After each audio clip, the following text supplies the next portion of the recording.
Okay, so I think we can start the class of today. In the last class, we discussed about the chemical shift, how to measure chemical shift, what is chemical shift, and various other technical details of chemical shift that we discussed very elaborately in the last two lectures. In this lecture, we will mainly focus on, in this lecture as well as in the couple of maybe one or two other lectures, we will discuss about how the chemical shift actually is changing with respect to various parameters, and how we actually can understand the chemical shift in NMR, so that we can use that knowledge or information in our while solving the structure of organic molecules, right? So if I'm right, in the last class, this is where I have stopped, and you can see here the NMR scale is shown, and the NMR scale is nothing but the delta in ppm on the on the x-axis, and the intensity is plotted, or the absorption of the intensity is plotted on the y-axis, right? And remember, the NMR scale delta in ppm is actually increasing in this particular fashion. So from the left hand side to right hand side to the left hand side, it is increasing. And these are some of the very important points one should remember with regard to the NMR scale. And see, the applied magnetic field strength, that is B0, is usually kept constant throughout the measurement. We are not changing B0 at all. What is being changed? So the RF applied radio frequency pulse we are changing, and in the pulsed NMR technique we actually apply a bunch of frequencies in which certain the nuclei which are processing at different Fresnel frequencies, they will absorb from the received radio frequency transmitting signal, and then accordingly they will excite and they generate the signal. So the applied frequency is generally increasing in this direction from right hand side to the, you can see, you can follow the arrow directions from right hand side to the left hand side, it is increasing. And then shielding of photons by the valence electrons. So this is very important that already I pointed out in the last class. So what is shielding? Shielding is it is nothing but the electrons or electron cloud around a particular nucleus is something that we have to keep in mind, and actually that is what actually responsible, primarily responsible for the chemical shift in NMR. And the shielding actually increasing from left hand side to the right hand direction. If you have a more electron density around a particular nucleus, then what happens?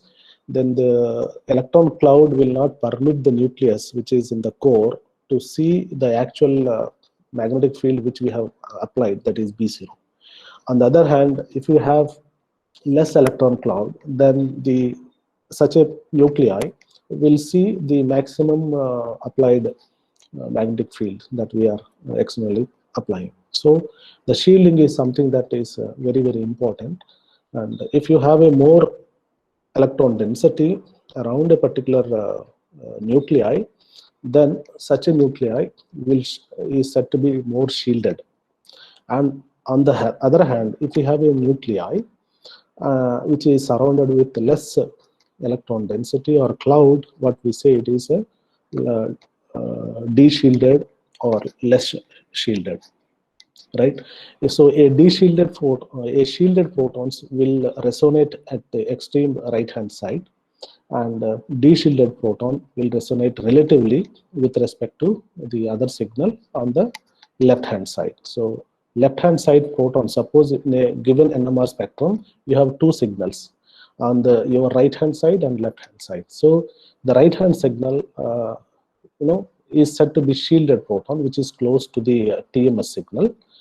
Okay, and the other signal, left hand signal, is said to be de-shielded as compared to it's basically a relative concept. On the other hand, if you have a situation like only you have a TMS signal and the other one signal, then this particular TMS is highly shielded, and the reasons are already explained in the previous class, and the signal, right? So this signal, NMR signal is said to be de-shielded, and this is said to be shielded. So shielded and de-shielded, very, very important concept. Please remember, don't forget that. And this is primarily arise mainly because of the electron cloud around a particular nucleus. And then diamagnetic anisotropy, strength actually increases with respect to the increasing shielding.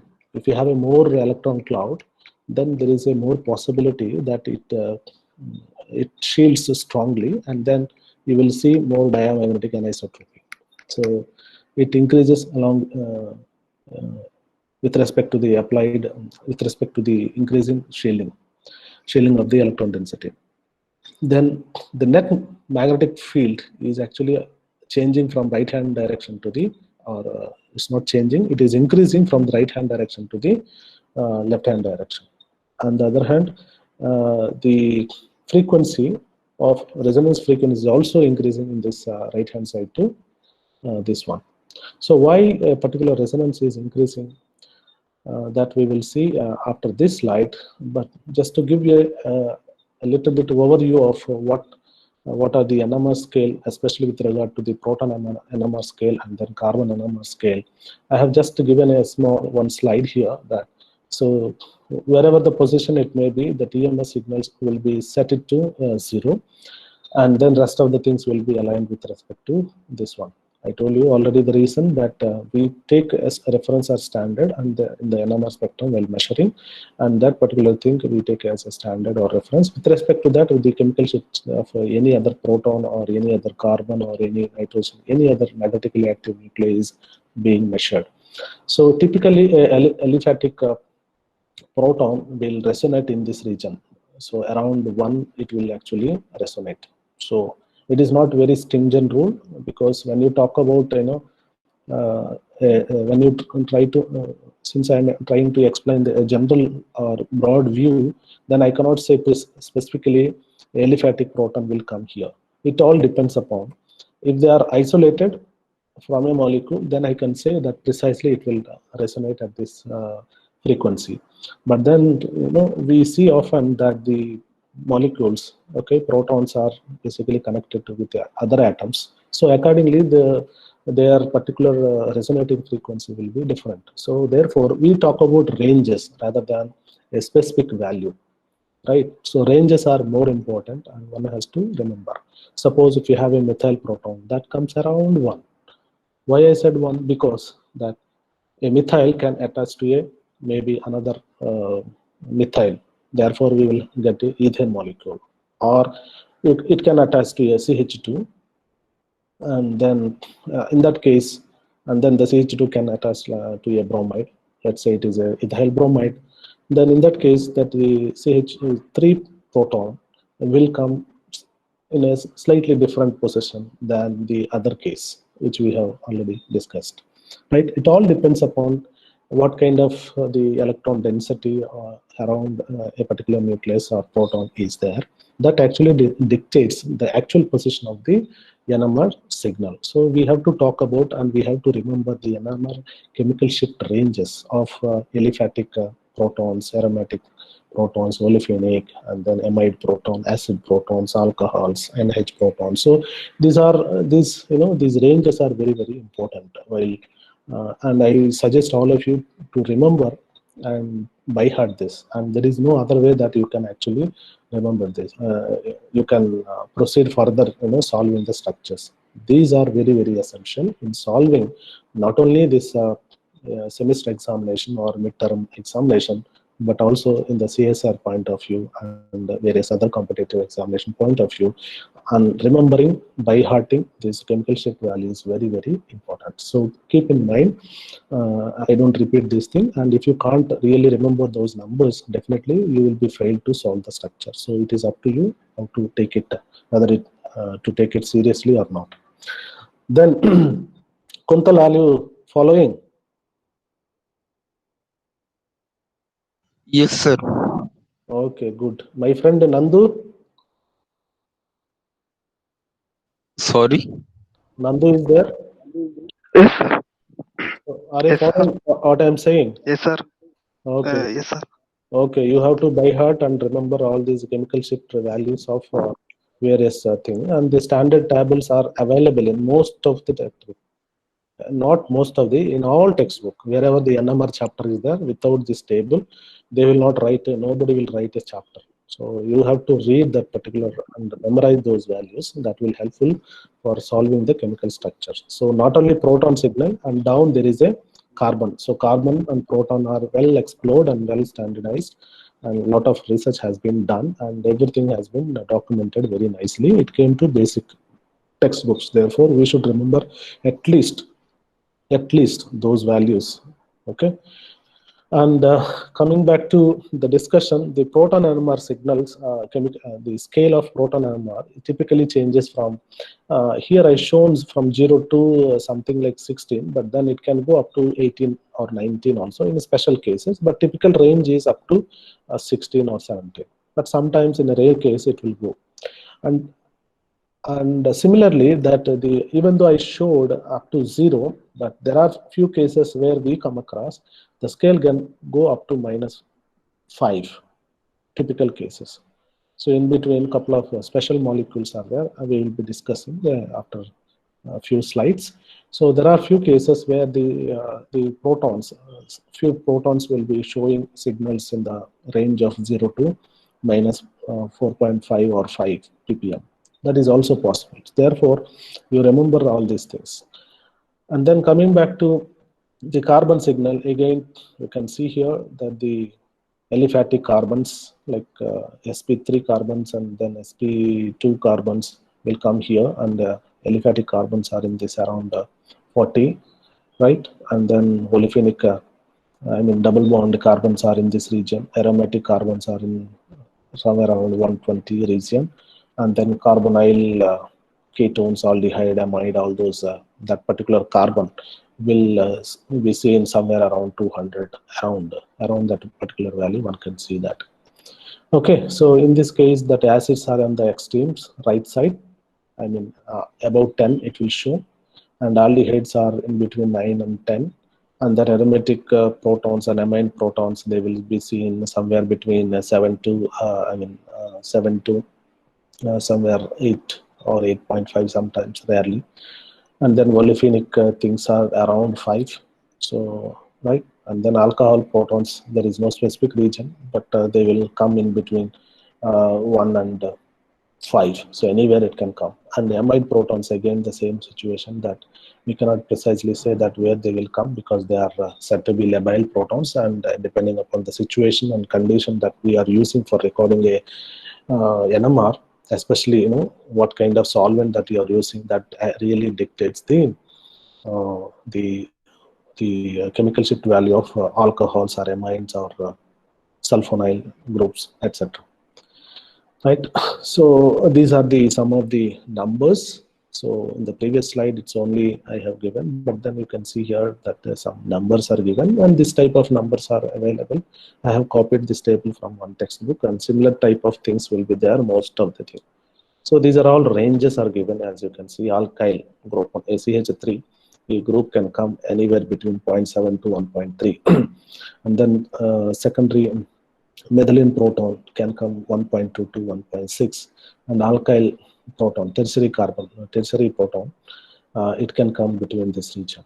Okay, and then allylic carbon, allylic proton will come in this region, and then similarly the aromatic methyls are somewhere around this one, and then alcohol, I said that anywhere between this, and then alcohol or ether this, and then vinylic proton is around this 5, I said, right?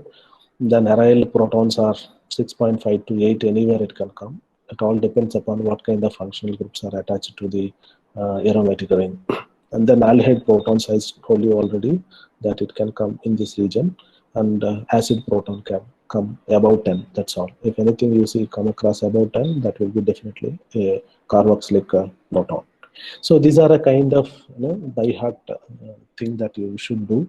And what everything I have done my MSc, same thing I'm telling. So these numbers are I memorized for preparing this ASR. Likewise, I request all of you to remember, and you can't avoid. These are facts. So facts, while learning fact are actually one has to memorize by heart and remember. That's all. There is no way that you can escape from this. And again, this is the same thing, and there is nothing I can explain. And you know that in the first slide I explained that why the scale is basically from right hand side to the left hand side, it is increasing. It is essentially because of this reason, and this I have explained previously in a slightly different fashion. Now I am going to explain in a much more elaborated fashion. You can see here that the blue one, let's say this is the applied magnetic field B0. Applied or B0 is the total magnetic field we are applying to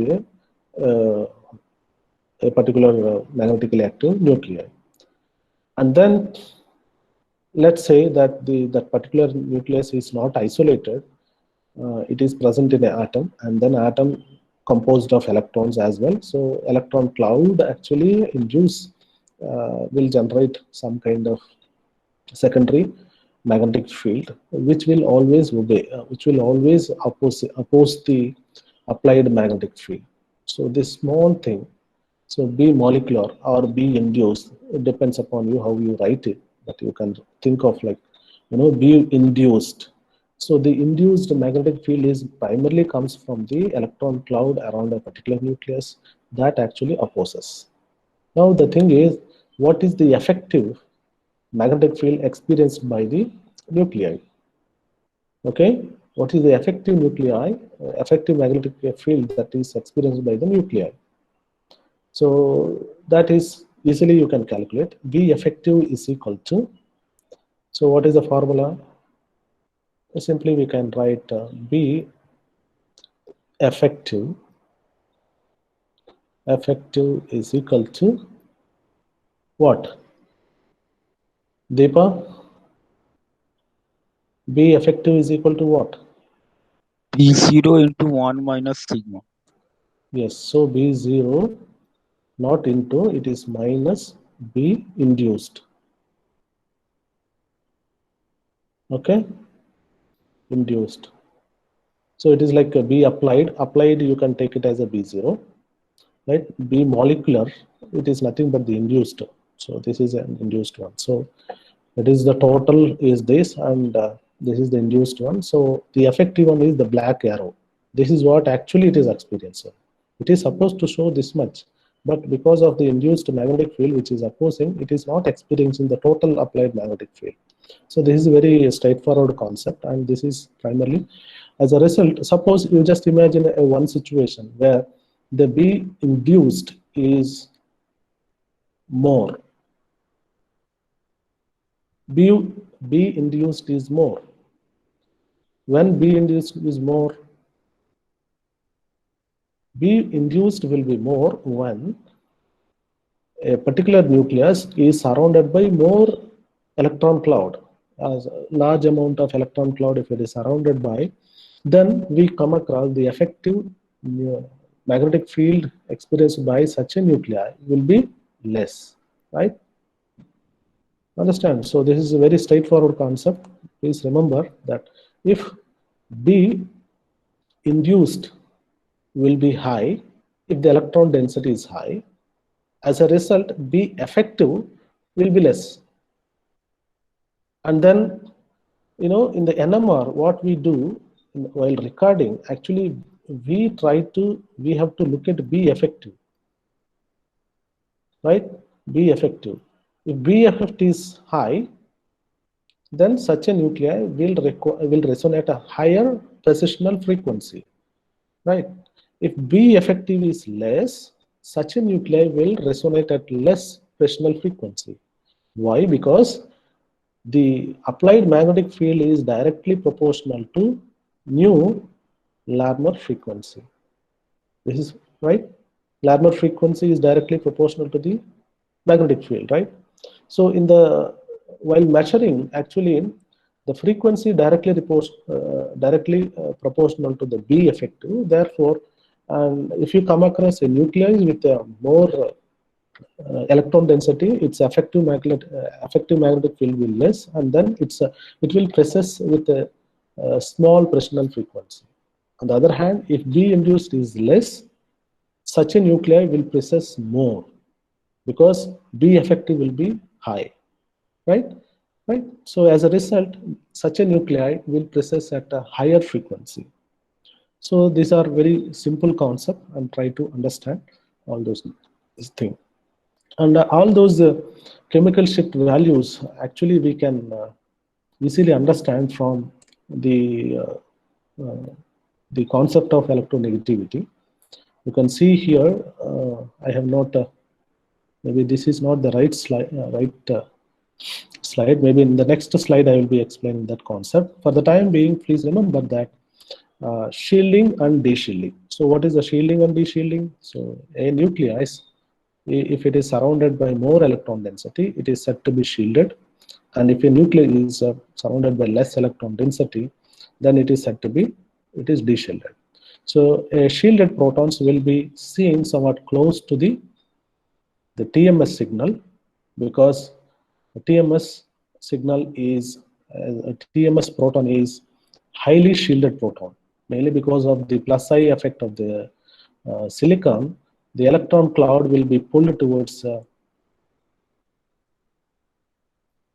because the silicon already the positive thing, and then the electron cloud, it is happy to give to carbon, and moreover carbon is more electronegative than the silicon, then the electron rails will be pulled this way. So since already carbon has a more electron density taken, or the bonded electrons are taken taken from this particular bond, then the proton, the electron density around the proton will remain intact with the proton itself. It will not pull.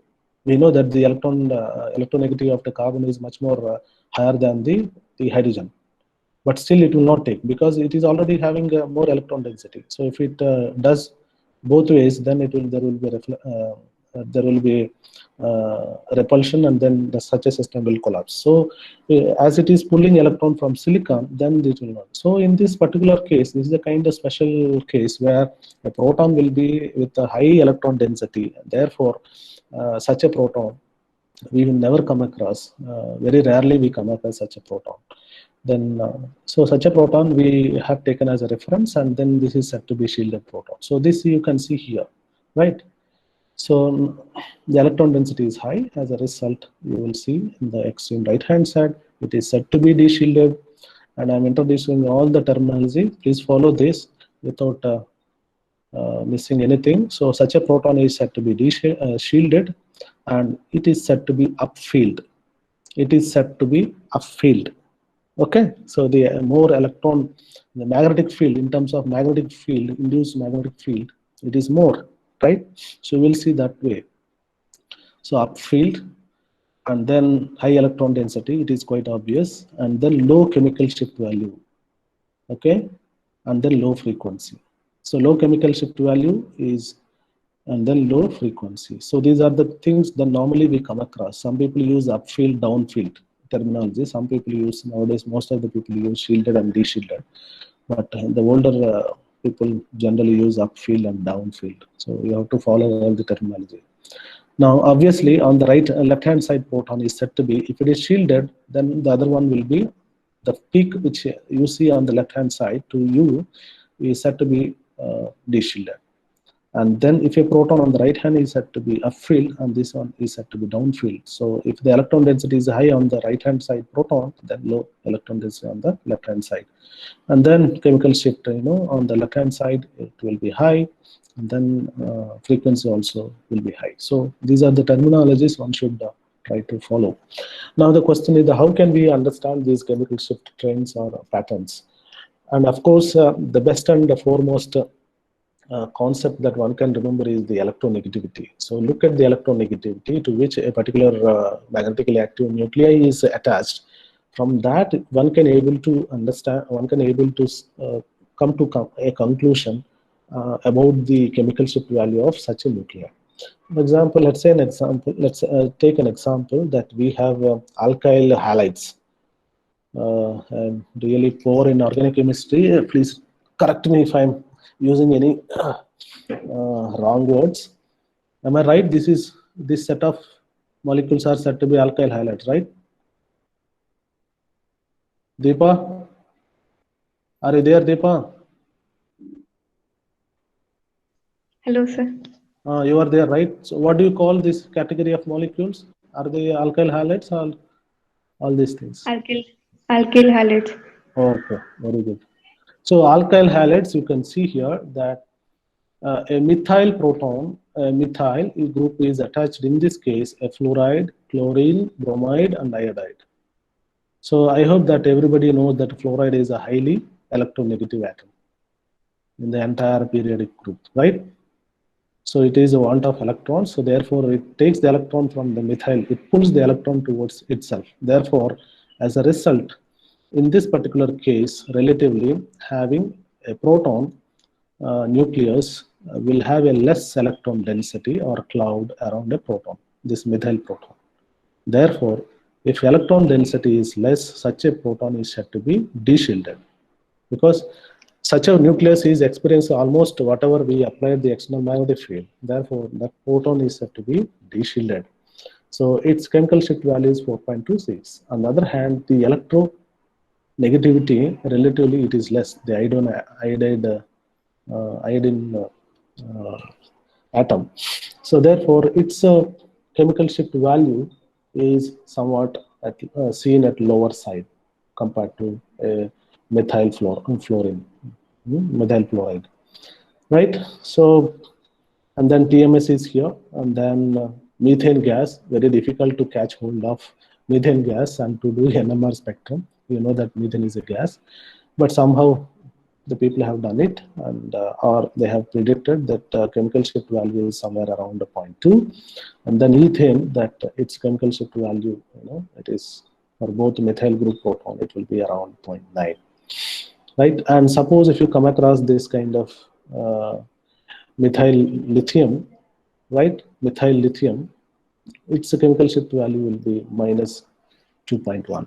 That is what I mentioned in the previous slide. The scale can go even negative also. As most of the people will be talking about, the NMR scale is 0 to 16 or 17, but no, that is a conventional or typical thing. But then there are a few exceptions where we do come across the chemical shift values can go even negative side as well. So please remember that. And another example, suppose if you come across, a charged molecules like, this kind of, what kind of cation it is? Is it a carbene ion or a carbonium ion? What do you call it as? Can anybody tell me this? What is the name of this? What is the name of this particular carbocation?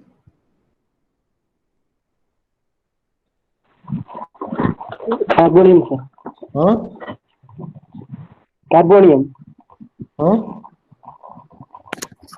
It is a Carbonium, sir. carbodium. Yes, sir. This is a propyl or isopropyl carbocation. What do you call it as? Isopropyl, sir. Huh? Yeah. So Isopropyl. this is isopropyl. It is not propyl. It is isopropyl carbocation, right? So again, you have a carbocation here, and then there is a one hydrogen here. This hydrogen is, since already there is a carbon and the carbon is positively charged, so this carbon is experiencing very, very less electron density. Therefore, this particular proton nucleus is said to be highly de-shielded, and its chemical shift value is 13.5, right?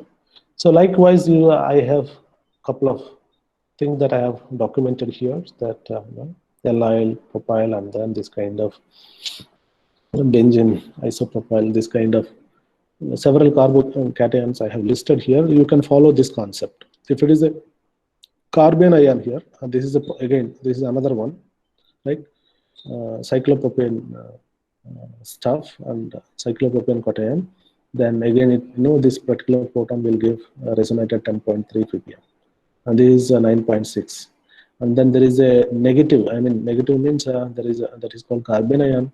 And this particular carbon ion, since the electron cloud is more around this particular nucleus, then naturally what happens? It's a chemical shift will be formed somewhat in the shielded region. Relative. It is all relative, right? This particular molecule and this particular is tried to compare. This is a carbocation and this is a carbon ion, and this proton is actually de-shielded and this proton is shielded, right? So shielded and de-shielded, and again you have a cyclopentane anion, and then again this proton is 5.37. Right. So likewise, we can explain this concept. Electronegativity is very, very useful stuff to understand the chemical shift trends in most of the molecules. Right. Well, so I said that electronegativity is the one that really one can explore and then try to see that. There are few exceptions that one can come across. So the exceptions is that, okay, so you remember in the previous discussion that we have this particular TMS, it will be seen at the extreme right hand side, and then olefinic things are coming somewhere here. Okay, please remember that olefinic protons or the double bond protons are seen somewhere around 4.5 to 6.5, right? And then the alkane protons are seen in the shielded region close to 1, close to TMS, and this is seen here. And then what do you expect for a alkyne proton? As per the concept of the electronegativity. Are you following my question? So I'm trying to bring some concept into our discussion. So suppose we already seen that alkane proton, alkyl aliphatic protons, they will be seen somewhere in this region, right? And then double bond protons are seen here, right? Then what will be the position of the alkyne proton? That is the point I'm trying to get from you. Can anybody say?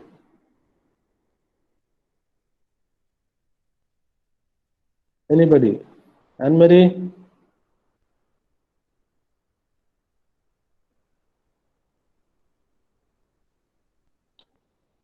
Anne-Marie, you are making cake or plum cake or you are listening class?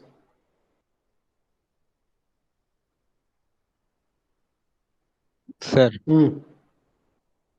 alkyne hydrogen should come in between these two in some intermediate place. What is that intermediate place? What is the place? 2 to 4. From 2 to 4. 4 to? 2 to 4. 2 to 4. 2 to 4 you are saying. Why? Why is it so? Anne-Marie, are you there in the class or you just switched on mobile and you went on somewhere? Rima? Hello. Hello, Rima. Yes, sir. Okay. Rima, can you tell me your analysis based on the chemical shift, the electronegativity concept? Aliphatic protons will be seen around this, and then while the double bond protons are seen here, then according to the concept of electronegativity, where do you expect the alkyne proton signal? It is after olefin more de-shielded. Why? Because the it will be triple bond, so the hydrogen will be facing less electron density. It will be? The proton will be feeling less electron density. It is less electron density. Can you tell me that I have a sp2 carbon, sp3 carbon, and sp carbon? So which one is electronegativity more? Which is more electron? sp. Sp is more, right? Yes, sir. So this is the concept and point I am trying to bring to our discussion. So This is sp3 carbon attached one is seen somewhere in this region, right? And then sp2 carbon attached proton will be seen somewhere here, right? So according to our discussion, where do you see sp? Where do you see the sp a proton attached to sp carbon? So naturally we expect somewhere on the left hand side to the sp2, right? Yes, sir. Okay, so do you agree, all of you? So this is not so. No, Why? Somebody say, because there is an opposite factor, sir. what is that opposite factor? In alkyne, there is 2 pi bonds. Electron density is increasing, so it should shield somewhat the magnetic field. It should shield the magnetic field, but that is not true. It shields the magnetic field, but your reason is not correct, right? So the reason is what we call it as a anisotropy, magnetic anisotropy. So the alkyne proton is seen between the alkane proton and then double bond proton.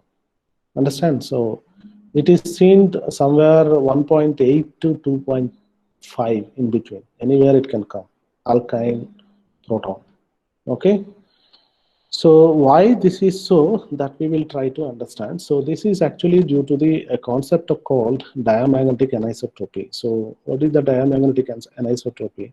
You just imagine that you are applying on the z direction the magnetic field constantly, and then because you are applying, then it will accept the electron cloud around a particular nucleus. It will try to circulate in a circular path, which will actually create induced magnetic field. So this all we have already learned. Now the thing is, like, suppose what will happen to the electron which are orbiting on the other nucleus. Okay, if a proton, so proton, around the proton you have electron cloud. That is one thing. Second thing is that a proton is connected to somewhere nearby a carbon or oxygen or sulfur, etc., etc. So now what will happen?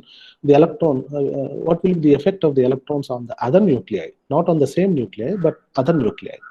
So this effect is usually, I already pointed out this point. The NMR spectrum is recorded mostly in the solution phase, and solid phase experiments are still under development. It is not fully explored. And then most of the NMR experiment we record in the solution phase. So naturally what happens, the molecule is not in a static position. It will make a motion, what we refer to as a tumbling motion.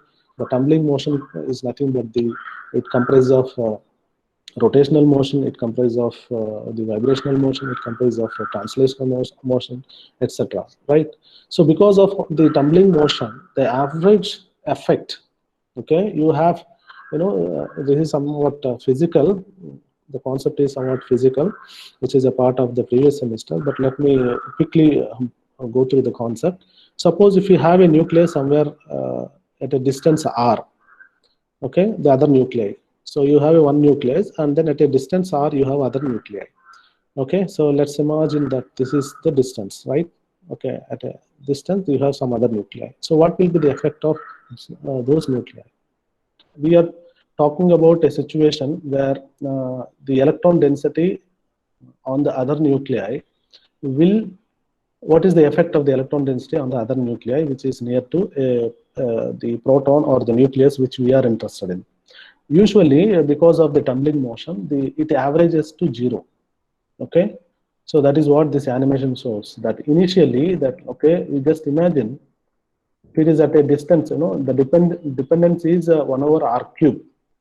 The dependence of the effect is 1 over r cube, and then you just imagine that it can be at any position, So the effect of this electron or the circular motion of the electron present on the other nuclei is actually in different direction. It can present in different direction. Why? Because it is not in a constant position. In the solution phase, it is constantly moving. That is why this vector is keep on changing its direction, right? So when you try to take the net effect or net influence of the electrons, which are orbiting in the other nuclei on a particular nucleus which we are interested in, is actually 0. Okay, so that is what this total animated diagram concept, right?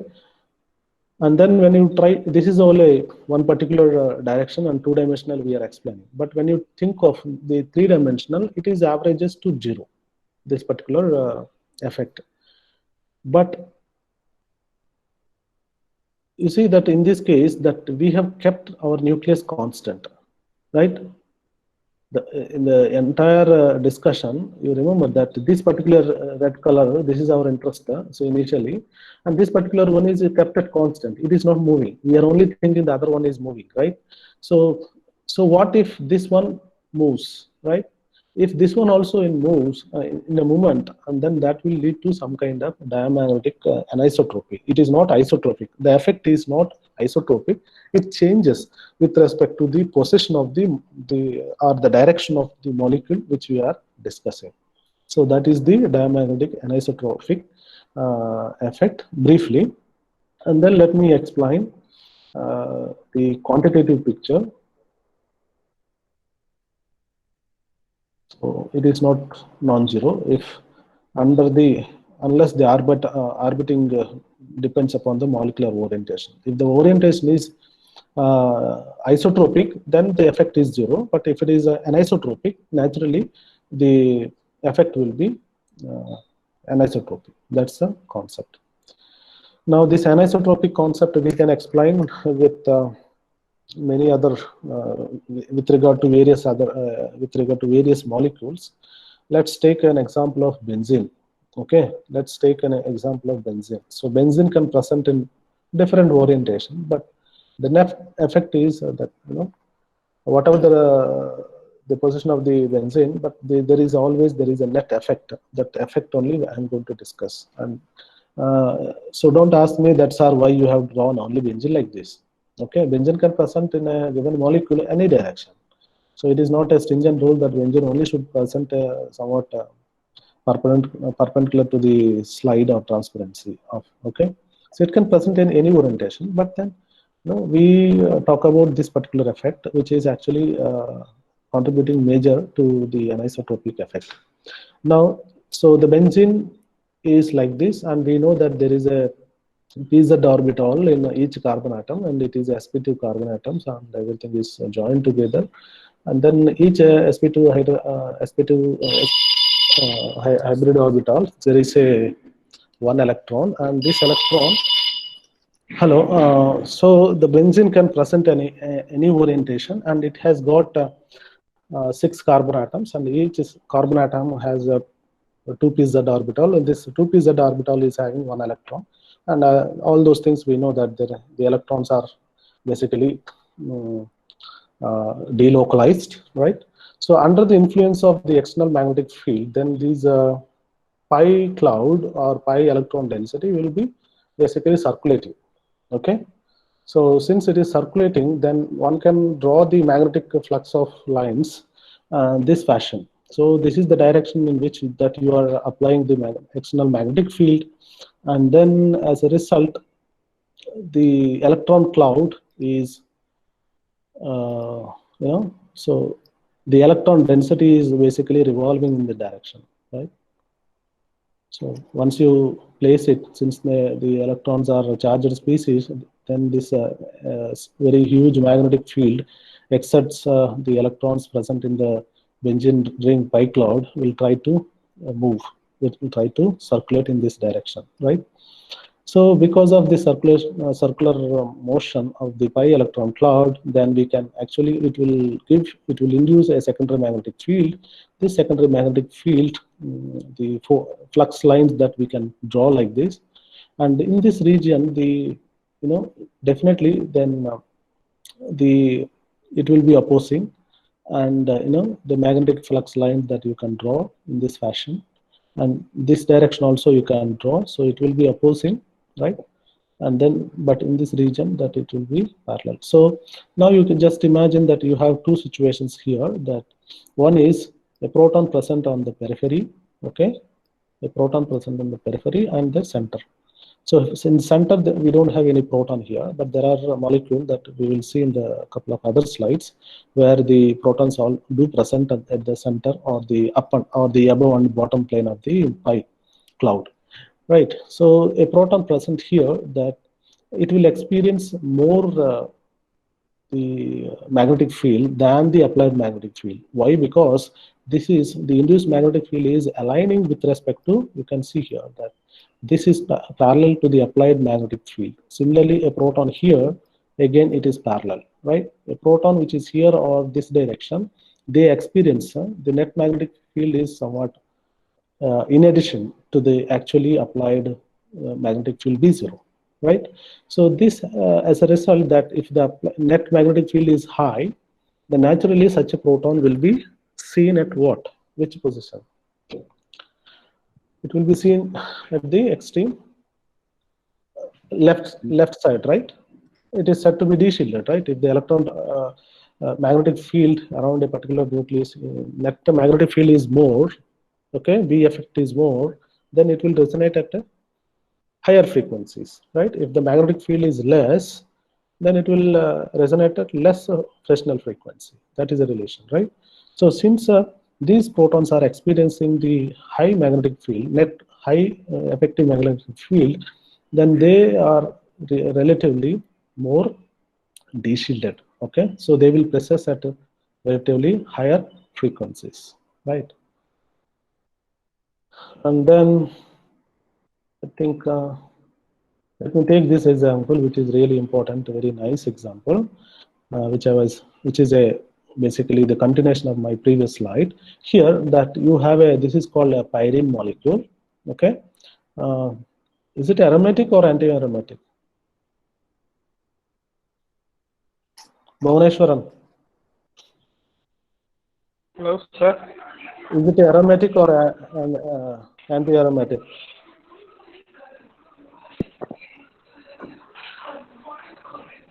Is it aromatic or anti-aromatic?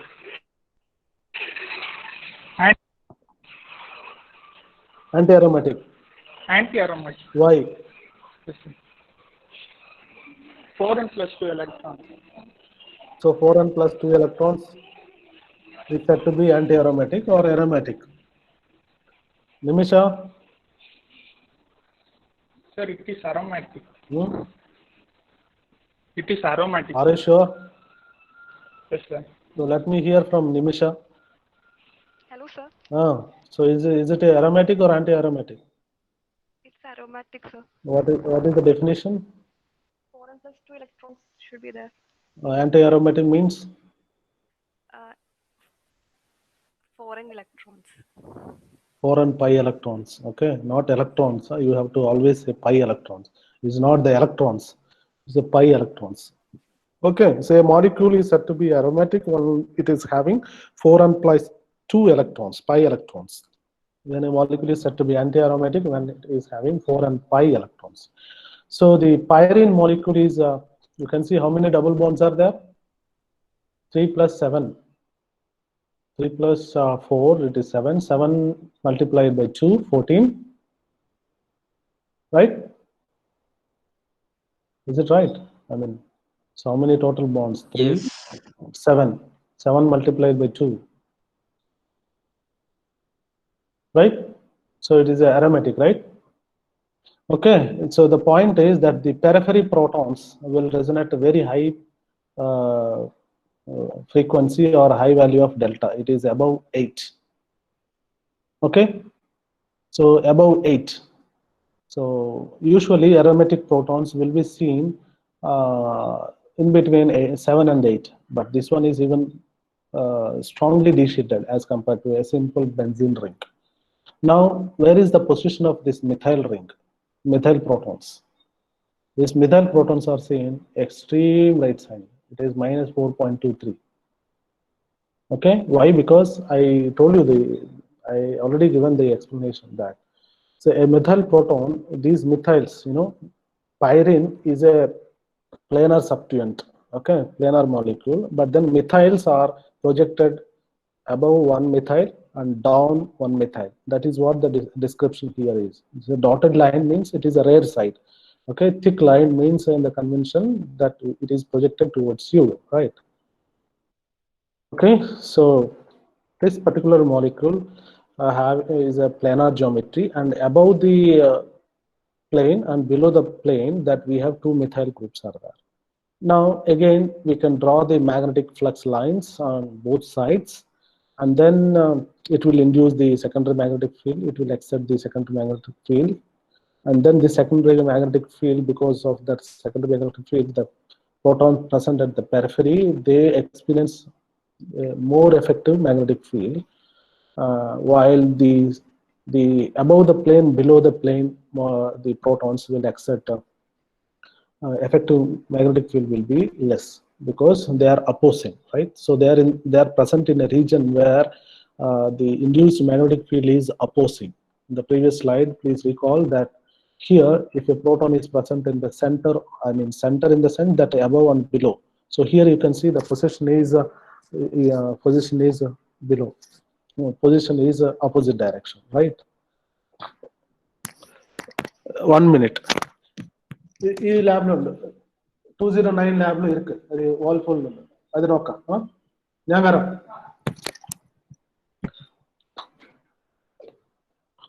hello.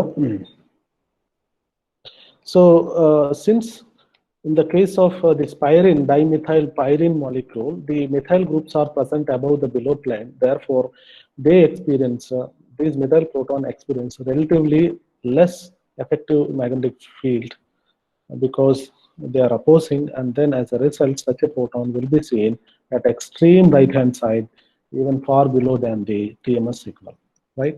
So this kind of example, there are many examples are there. So this is what we call it as a diamagnetic anisotropy. This is primarily because of the geometry of the molecule and aromaticity of the molecule. Another such example that we have n number of molecules of this type, that you have a bicycle compound where the CH2 protons are there. This CH2 proton is a planar molecule, right? So you have 5 double bonds. Like this one, you have 14 double bond, 4n plus 2. So this is 14 electrons, and this one is 10 electrons. So it is a aromatic compound. You can see that this is above. The CH2 will be, again above. So these protons will be seen again beyond the TMS signal. In the extreme right hand side, you can find that particular proton signal. Okay, so that's all the effect of the aromatic thing. And in the CSR point of view, there are several examples or several problems are asked for 2 marks as well as a 4 mark based on this concept. So this particular concept is slightly different for anti-aromatic compound. Now you know what is the meaning of the diamagnetic anisotropy. I said that if you have most of the cyclic molecules which are having conjugated double bonds, so they will be aromatic. But there are a couple of examples we do have which are somewhat less stable, but they are actually isolated and then characterized. They are said to be anti-aromatic because they are having 4 and pi electrons, and these 4 and pi electrons molecules will exhibit a slightly different behavior, as we have learned in the case of benzene or dimethyl benzene or this kind of naphthalene molecule, right? So how it is different? In the case of the anti-aromatic compound, the periphery protons will be shielded compared to the proton which are above or below the plane, right? So we have a couple of examples of this kind. Maybe I will discuss that in the next class. I will show those examples, but you can think of like a 14 aniline. Okay, there are many anilines are there, or maybe tropylium cation. Okay, so these kind of several anti-aromatic compounds are there. So anti-aromatic compound are there. Those molecules actually will show slightly different than what we have seen. So this is very important, and this concept has been explored in asking question in CSR. So those things I will discuss later, but let me finish this discussion. Now let us discuss the example of acetylene. In the case of acetylene, again like benzene, we can write down. Okay, so acetylene molecule is a linear molecule, so C double bond C, and we are applying the magnetic field in this direction. Okay, so you remember that these the p orbitals are oriented in this direction, right? So p y and p z orbitals are in this direction, and both are having 1 electrons, right? So because of that, when you place this thing in the external magnetic field, naturally those pi cloud will rotate, right? I mean, basically they will circulate, right? In this particular motion, they will circulate, right? So they are circulating along the bond. So around the bond, they are circulating, right? And again, we can draw these magnetic flux lines, and then here you can see here a proton which has percent here, they will be opposing, right? On the other hand, a proton which is here will be parallel with respect to this one. So unlike the previous benzene molecule, that the protons in the acetylene actually present in the shielded region, right? Where the magnetic field is opposing to the applied magnetic field, right? That previous case is different. In the case of the case of benzene, that is totally different. So it is opposing, and then the effective magnetic field experienced by these protons is very less. Therefore, it will resonate at it will resonate with a small frictional frequency. So it will be seen on the extreme close to, relatively, it is close to TMS signal, right? So are you following this? So very, very important that we should remember this example. Electronegativity is not sufficient to understand the chemical shift values of organic molecules. There are few other concepts that one has to learn, and we are discussing the diamagnetic anisotropy, and we have discussed the benzene molecule. So benzene protons are seen generally seen at above 7. This is not accounted by the electronegativity concept. The simple benzene ring, if it is just a combination of 3 double bonds, right? So if it is 3 double bonds, then it should show around 5. But unlike this, the 3 double bonds, unlike the double bonds, it is showing above 7. So what actually reason? The reason is the diamagnetic anisotropy, right? So in the case of acetylene, even though the proton is connected to a highly electronegative sp carbon atom, in the case of acetylene, we should expect it's a chemical shift value somewhat in the d-shielded region than a simple double bond. Okay, but then we don't see such effect. Instead, we see a reverse effect. It is seen somewhat close to TMS, right? So the electronegativity is not sufficient. So what else is the reason? Again, the same thing. The diamagnetic anisotropy is the reason, and I gave the explanation for this. Okay, so this diamagnetic anisotropy can be extrapolated to the double bond olefinic carbons and then various other things, and I will continue from this in the next class, that is day after tomorrow.